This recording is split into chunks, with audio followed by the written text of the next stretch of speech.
Bonjour, Gmara de Ta'anit, chapitre 4, 26b.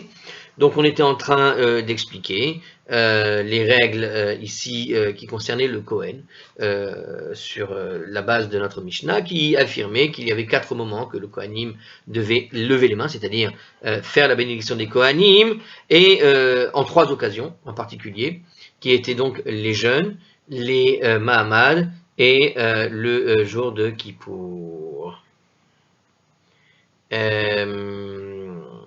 Du coup, on était en train d'expliquer finalement le point de vue de chacun. On a vu 3 points de vue dans une braïta. Le point de vue de Rabbi Meir, le point de vue de Rabbi Yehuda et le point de vue de Rabbi Yossé. Le point de vue de Rabbi Meir, à qui on accorde que c'est celui qui est l'avis du Tana, et à savoir qu'il fallait faire Birkat HaKohanim durant les 4 prières. D'accord qui étaient dans ces jours-là. On a expliqué, bien sûr, dans un autre endroit, que dans la discussion, que Moussaf, évidemment, ne se fait qu'à Kippour, dans ce cas précis, et pas les jours de Mahamad ou les jours de jeûne. Et puis on a l'avis de Rabbi Yehuda qui dit que on fait Nessiyat Kapaim, on fait la bénédiction des Kohanim uniquement à Shacharit et Moussaf, et à Mincha et Neila, il n'y a pas de Nessiyat Kapaim, pas Kapaim. Et on était en train d'expliquer enfin la position de Rabbi aussi dans cette braïta qui disait que sur la Neila, il y avait la bénédiction des Kohanim, mais qu'à Mincha seulement, il n'y avait pas de bénédiction des Kohanim. Bien. Donc on a dit l'opinion de Rabbi Meir, qui posait la question pourquoi est-ce que les Kohanim ne bénissent pas le peuple chaque jour à Mincha, à cause de l'ivresse, parce que la Mincha c'est juste après le repas de midi, et donc les gens avaient l'habitude de boire, et dès qu'on a un révi'it, nous expliquait le commentaire, un petit révi'it d'alcool, ça suffit pour invalider une personne à faire éventuellement les Birkat HaKohanim. Et enfin, justement, pourquoi est-ce que éventuellement le jour de jeûne et de Mahamad et de Kippour, lui, il pense, Rabbi Meir, que tu peux faire Amincha, Birkat HaKohanim, ce sont des jours où tu jeûnes. Donc, puisque tu jeûnes, il n'y a pas de raison de se priver de faire Birkat HaKohanim. Il n'y a pas de raison qu'ils deviennent ivres à cause de quoi que ce soit, puisque ce sont des jours de Birkat, ce sont des jours de jeûne. Il ne faut pas boire, il ne faut pas manger, et donc ils ne vont pas accompagner leur nourriture avec de l'alcool. Alors on poursuit notre Mishnah maintenant, notre Gemara là-dessus. C'est un bon résumé bien rapide que je viens de faire sur la page d'avant, qui m'avait pris 40 minutes. Bon. Alors Rabbi Yehuda, ça va. Rabbi Yehuda pense comme suit, Shacharit ou Moussaf, à propos de Shacharit et de Moussaf, Dechol Yoma lo Shechiach Shichrut, au cours desquels chaque jour l'ivresse n'est pas fréquente. D'accord? Donc Rabbi Yehuda il dit, Shacharit et Moussaf, c'est des jours où l'ivresse n'est pas fréquente. Lo Gazeru Behu Rabanan. Alors les sages n'ont pas décrété, n'y ont pas fait de décret. Laquelle décret? De ne pas réciter la bénédiction des Kohanim lors des jours de jeûne. Donc ce sont des jours où on va faire effectivement la bénédiction des Kohanim, mais le jour de jeûne. D'accord? Donc il n'y a pas de raison d'être ivre durant les jours de jeûne, en gros. Donc déjà, chaque jour, l'ivresse n'est pas fréquente. Alors tu imagines bien qu'un jour de jeûne, c'est encore moins fréquent. Mincha ou Ne'ila. Par contre, en ce qui concerne Mincha et Ne'ila, Dechol Yoma Shechicha Shichud. C'est au cours desquels, chaque autre jour de l'année, l'ivresse est fréquente. Gazrou, Behu Rabanan, les sages y ont décrété de ne pas réciter la bénédiction des Kohanim, même les jours de jeûne. Alors, je n'ai pas compris quelque chose parce que Rabbi Meir, c'est celui qui est autorisé à faire la bénédiction des Kohanim normalement à Mincha.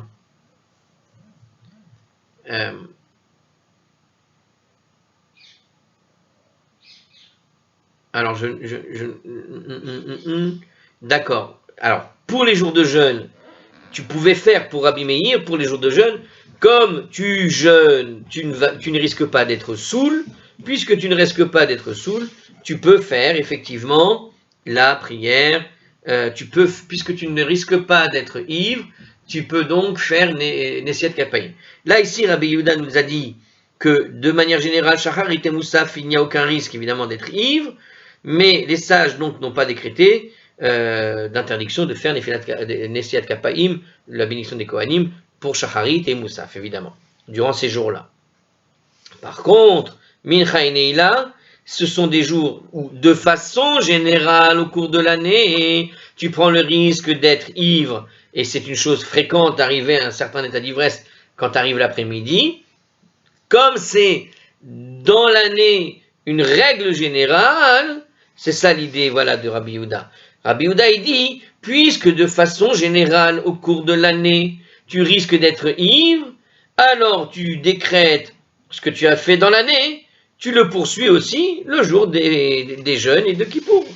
Puisque c'est interdit toute l'année, il n'y a pas de raison de faire une exception à Kippour ou à Rosh Hashanah et de faire d'exception à Mincha et Neila. Hein, c'est ce qu'il dit en fait.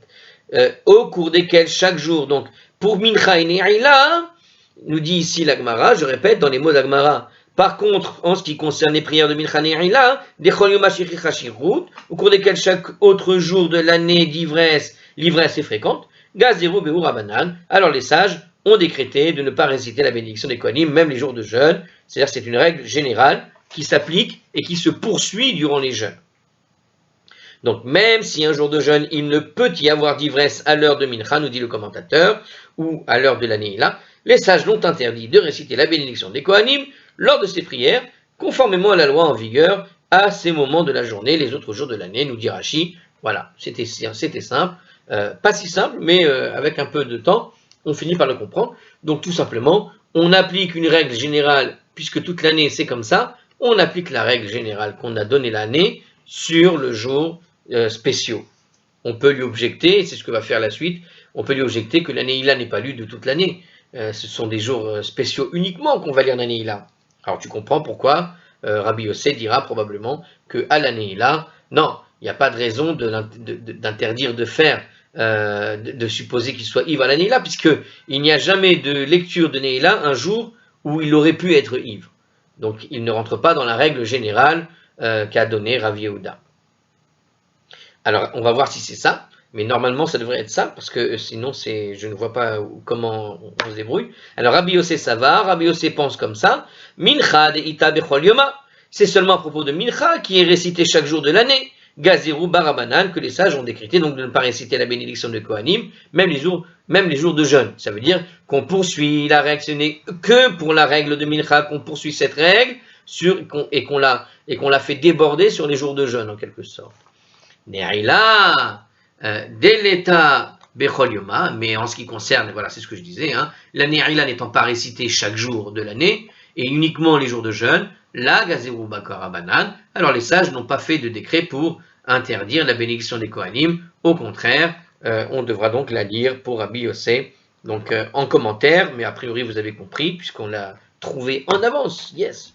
Alors les lois qui régissent la prière de Mincha les jours de jeûne, doivent rester conformes à celles qui concernent Mincha les autres jours de l'année suivante. Voilà, bon. Toutefois, ce principe ne peut pas s'appliquer au Neila, qui n'est récité que lors des jours de jeûne.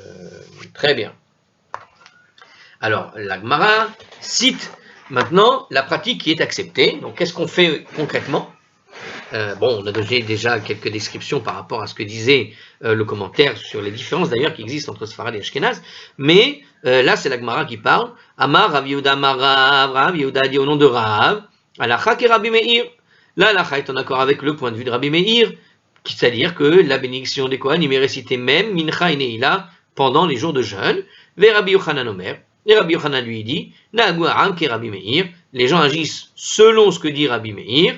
Verava Amar, mais Rabba a dit, Minhag ke Rabbi Meir, que la coutume s'accorde avec le point de vue de Rabbi Meir. Ah, étrange ici, façon de dire les choses. Vous avez vu, je ne sais pas si vous avez vu la petite nuance. Dans un cas, on te dit Nahagu Aram ke Rabbi Meir, Verava Amar, Minhag ke Rabbi Meir. Donc on a pris l'habitude de faire comme Rabbi Meir, et Rava il dit, c'est une coutume qui s'accorde avec Rabbi Meir. C'est-à-dire que Rabbi Yehuda, lui, te dit que la loi, elle est comme Rabbi Meir, il le met sur le rang de loi, et les autres le mettent sur un rang de coutume. C'est peut-être ce qui va expliquer la différence aujourd'hui entre Ashkenaz et Sfarad, sinon là ça semble clair ce qui est dit ici. Bon.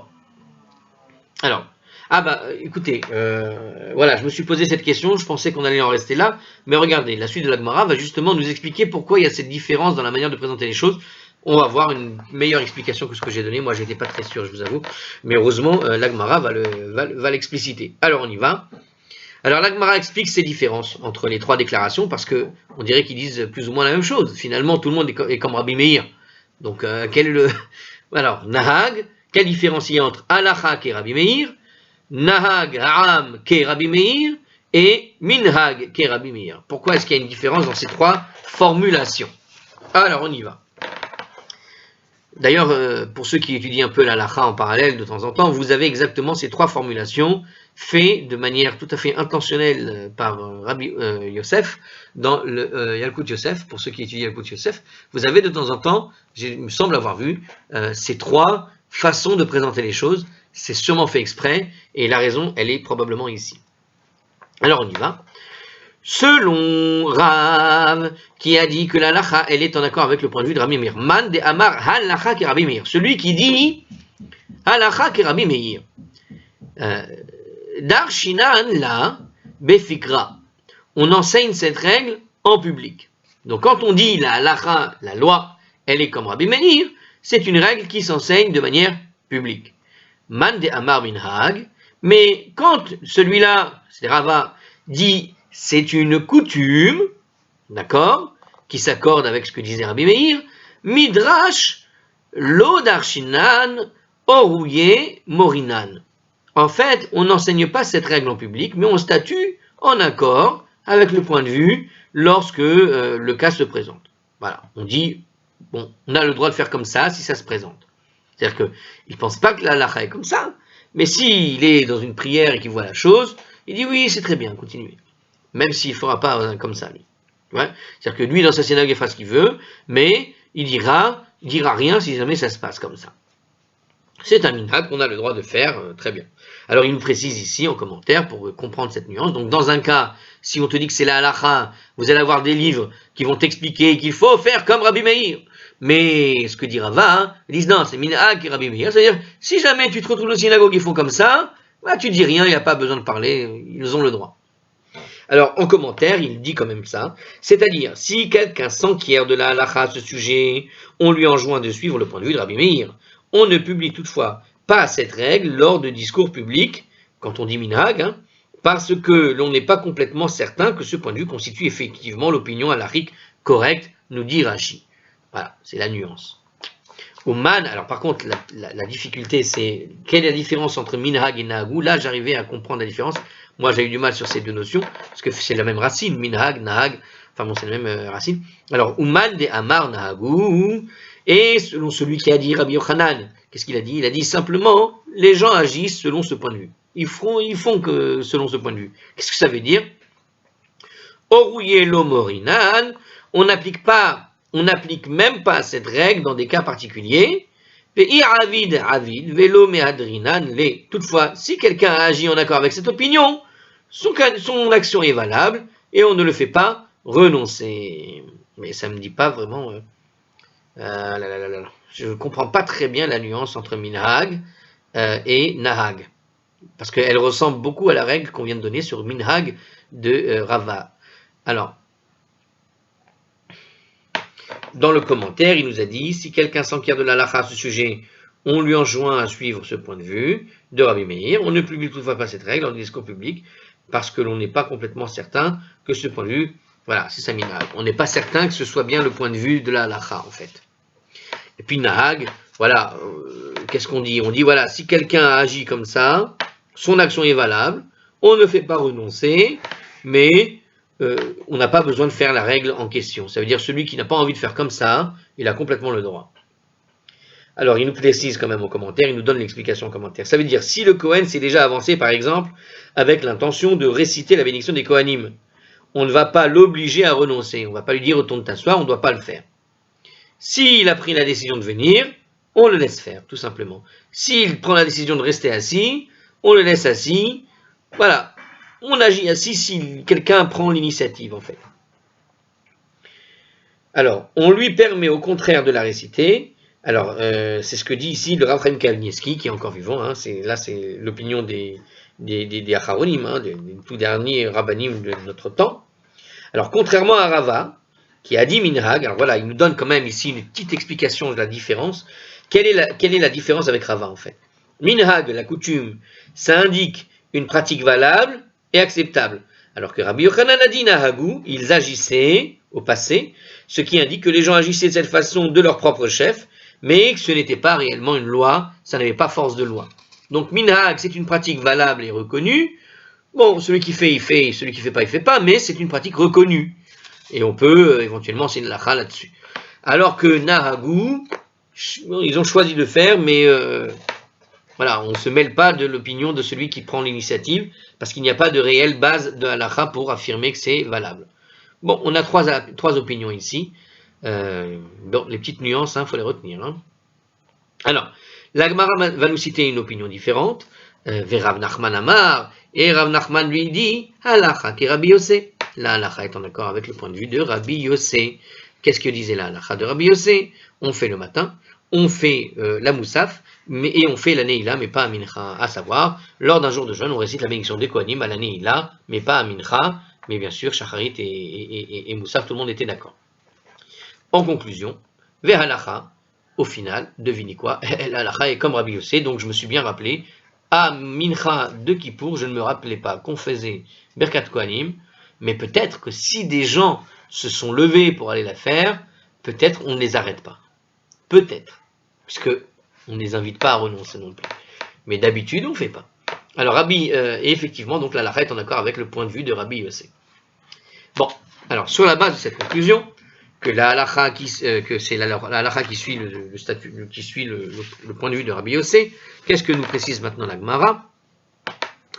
Et donc la bénédiction des Kohanim n'est pas récitée à Mincha lors des jours de jeûne, pourtant. Et c'est ce que je vous disais, on fait des fois sur certains jeûnes rares, mais il me semble que c'est le Shabbat, on fait Birkat Kohanim, mais je crois que c'est parce qu'on rattrape ce qu'on n'a pas fait à Shacharit. Alors je ne sais pas. Et pourtant, Ve'aidna, Mai ta'ama perase kahane yad yehu beminchata de ta'anita. Ah ben voilà, il pose la question, je me suis bien vu, j'ai pas rêvé. Et de nos jours, pour quelle raison les Kohanim bénissent-ils le peuple à mincha un jour de jeûne? Pourtant ils le font pendant les jeûnes. Alors Gemara répond, Kevan dim savur lishkiat achama kaper parse. Pardon. Alors, puisque de nos jours, lorsque les Kohanim bénissent le peuple, ils le font presque au coucher du soleil, Ketfilat Ne'ilat Damia, c'est une loi qui est identique à celle de la prière de la Neila. Ah, vous avez vu l'explication ici? Terrible. Il dit qu'aujourd'hui, lorsque l'on fait le mincha, en général, mincha, il se fait après, quasiment au niveau du coucher du soleil, qui est l'heure officielle de la Neila. Dans les jours où on doit faire la Neila, c'est uniquement à ce moment-là qu'on fait la Neila. Ça veut dire, ça explique en fait pourquoi vous avez beaucoup de synagogues, enfin de la plupart finalement, hein, qui ne font pas mincha l'après-midi. Ils ne font pas mincha l'après-midi, au début de l'après-midi en tout cas. D'habitude, j'ai des synagogues à côté de chez moi, où d'habitude, ils font mincha, voilà, en milieu de journée, plus une demi-heure, hein, d'accord? Chatzotayom, plus une petite demi-heure. À partir de là, ils font mincha. Bon, et le reste de la journée, il peut y avoir aussi d'autres minchas supplémentaires, ça arrive. Mais, les jours de jeûne, quand tu arrives à la synagogue, pour faire mincha tôt le matin, comme ça tu reviens qu'à Arvit, et ça n'existe pas, parce que justement, on veut donner la possibilité de faire la bénédiction des Kohanim. Et quand est-ce qu'on fait mincha en général? Quand on se rapproche de la nuit. Et c'est uniquement parce qu'on est proche de l'horaire de la Neila, nous dit la Gemara, que l'on fait ce que l'on autorise en quelque sorte, dont on a pris l'habitude, la coutume de suivre la halakha, comme pourrait le dire Rabbi Meir, à savoir donc de faire effectivement le Nesiat Kapayim. Nesiat Kapayim. Alors, voilà. En tout cas de bénir la bénédiction des Kohanim. Alors, il nous précise en commentaire, selon Rashi ici apparemment, lors des jours de jeûne, la prière de Mincha est prolongée jusqu'au coucher du soleil. De ce fait, la prière de Mincha, des jours de jeûne, est un petit peu différent des jours normaux, qui en général est récité plus tôt. Il n'y a donc pas de raison de rendre la loi concernant Mincha des jours de jeûne conforme à celle des autres jours, nous dit Rashi, puisqu'on fait exprès de rallonger la prière à un horaire proche de celui de la Neila. Alors, la Gemara quand même pose la question. Dérouler alma, mihat shikur asur benesiyat kapaim, c'est bien nesiyat kapaim. Alors de toute façon, les Amorim qui ont été cités tous sont d'avis qu'il faut interdire le Kohen qui est en état d'ébriété de bénir le peuple. Menahagemile, mais d'où cette règle est déduite. Alors, même Rabbi Meir, qui a permis de réciter la bénédiction des Kohanim pour toutes les prières d'un jour de jeûne, ne pense ainsi qu'à condition qu'il n'y a pas de risque qu'un Kohen soit ivre, nous dit Rashi. Donc si le Kohen est ivre, on voit bien que toutes les opinions qu'on a citées sont d'accord sur ce point, à savoir qu'un Kohen qui ivre, qui aura bu une certaine dose d'alcool, ne peut plus faire Nesiyat Kapayim au moment de le faire. Alors d'où ça vient maintenant? Menahage Mile, d'où vient cette règle? La Gemara répond. Alors, Amar Rabbi Yoshua ben Levi Mishum Bar Kapara. Rabbi Yoshua ben Levi a dit au nom de Bar Kapara. Lama Nismecha Parashat Kohen Mevarer, les Parashat Nazir. Pourquoi est-ce que le passage de la Torah qui a traité du Kohen qui bénit est juxtaposé à celui qui traite d'un Nazir? On a déjà lu ce passage.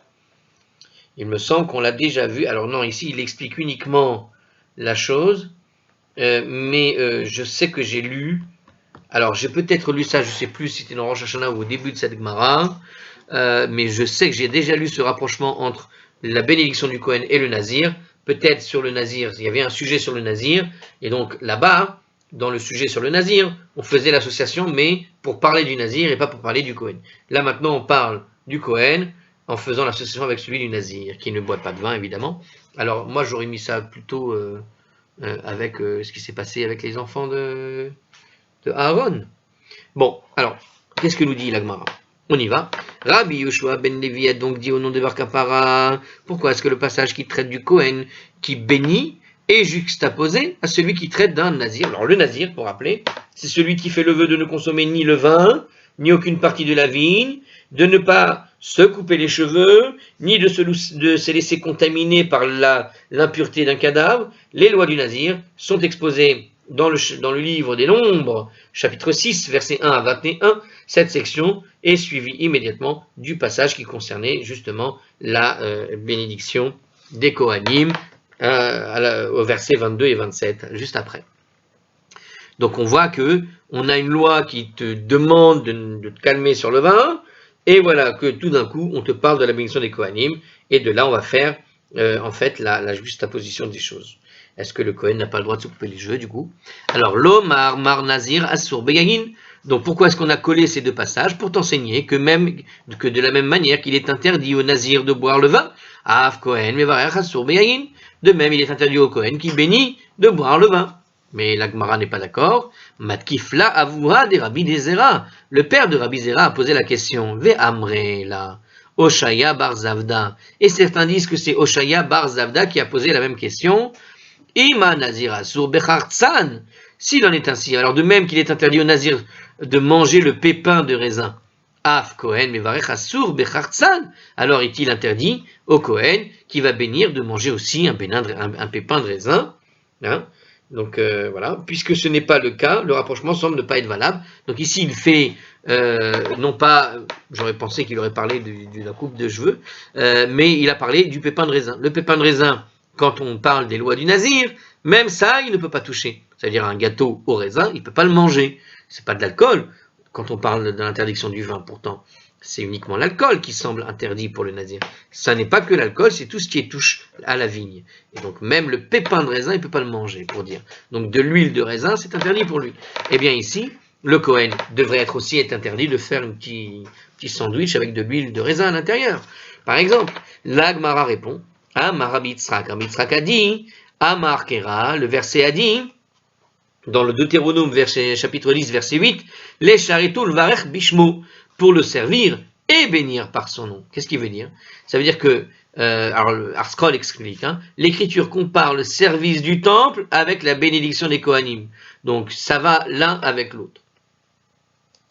Service du temple et bénédiction des Kohanim, il y a une comparaison entre les pour le servir, c'est le service du temple, et bénir par son nom, comme disait le texte, les charrettes ou le varir bishmo, c'est donc la bénédiction des Kohanim. Qu'est-ce que ça veut dire? Ma mesharet mutar bechartzan, pour nous enseigner quoi? De même que quelqu'un qui va servir dans le temple a le droit à ce pépin de raisin, par exemple. Hein? Donc, alors on le voit dans un autre texte, en fait, là il te donne la source de ça, parce que la Gemara le dit sans source. De même que dans le texte, il est écrit que celui qui sert dans le temple peut manger, par exemple, un pépin de raisin, d'où on voit ça. Yayin veshechar al tesht, bevoachem eloel. Moed, ne bois pas de vin ou de boisson enivrante, d'accord, lorsque vous pénétrerez dans la tente d'assignation. Puisque le verset précise du vin et une boisson enivrante, on en déduit que les autres produits de la vigne, tels que les pépins de raisin, sont permis, nous dit Rashi. C'est-à-dire que dans le texte qui interdit textuellement de boire et de servir, de boire, il interdit à la fois le vin et la boisson enivrante. C'est-à-dire que le texte là-bas, quand il interdit de boire lorsque vous allez rentrer pour le service, il n'interdit pas de boire un jus de raisin ou qu'un produit de la vigne. Il interdit exclusivement le vin. Pourquoi? Parce que le vin, c'est ce qui est boisson enivrante. Puisqu'il y a écrit vin et boisson enivrante, c'est que le sujet, c'est la boisson. Et uniquement la boisson. Alors, le jus de raisin aussi, en réalité. Mais, parce que le jus de raisin est considéré comme du vin. Mais un fruit tel qu'un raisin en tout court pour manger comme ça, a priori, il n'y a pas de raison de l'interdire. Parce que justement, ce texte nous explique, ce commentaire ne met en relation que l'idée de l'enivrement, de la boisson enivrante, et donc de la boisson en général. Af, Kohen mevarach mutar bechartzan, donc de la même manière qu'il a été autorisé de manger un pépin de raisin quand quelqu'un va servir dans le temple, eh bien, ainsi le Kohen qui bénit est autorisé à manger un pépin de raisin, tout simplement. Alors écoutez, l'Agmara, ayant établi une comparaison entre le service du Kohen dans le temple et la bénédiction des Kohanim, l'Agmara maintenant se demande si cette comparaison devrait être étendue à d'autres aspects. Alors écoutez, on va s'arrêter là pour la page, parce qu'on vient de tourner pile la page, et que finalement le sujet s'arrête ici, il va s'étendre un peu, et comme on vient de faire une nouvelle page, c'est bien de commencer la nouvelle page avec une nouvelle vidéo. À la prochaine.